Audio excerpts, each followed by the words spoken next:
Do you know that there's a limit to the 13-month bonus you get, and that it might be somehow linked to a 4-day work week?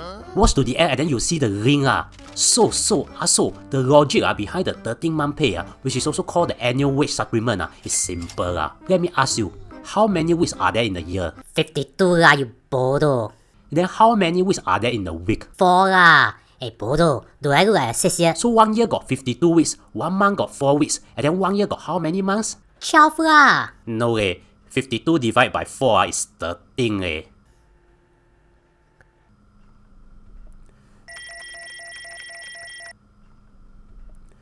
We have been lied to throughout our entire lives.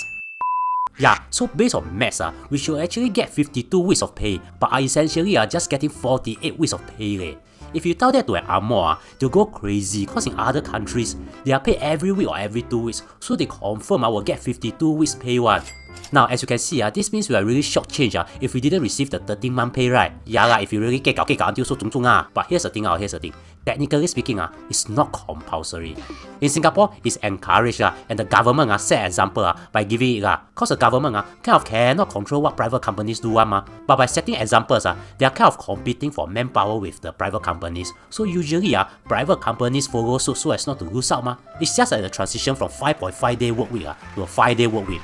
The government set it in 2004 and soon most private companies follow suit too. But there's no law for that so you can still see some companies with the 5.5-day work week but usually most companies 5-day work week Similarly for the 13-month pay, that means if the government set an example of a 4-day work week, it might really become a reality for most employers in Singapore Yeah easy for you to say but you must think of the PM Lee is retiring, right? Is his position open in Job Street or Jobs DB I try apply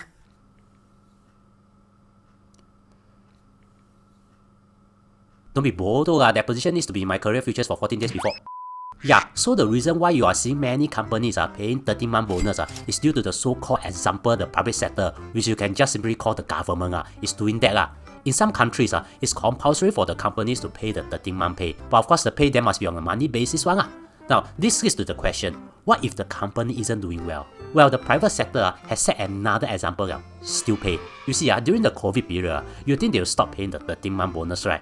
No, for 2020 and 2021, they continue to pay. So the example set is that even if your company isn't doing well, pay the 13-month bonus. However, MOS suggests that if business results are exceptionally poor for the year, they can go for a lower amount. And here's one super interesting fact. The 13-month bonus has a limit It cannot be more than 1 month's pay, which makes sense because the whole idea is to pay the full 52 weeks instead of the 48 weeks If somehow your employer not pay and wants to pay you more, then can pay you the normal bonus which doesn't matter to us cause all still need to deduct CPF a bit CPF is an annoying influencer that never leave my TikTok for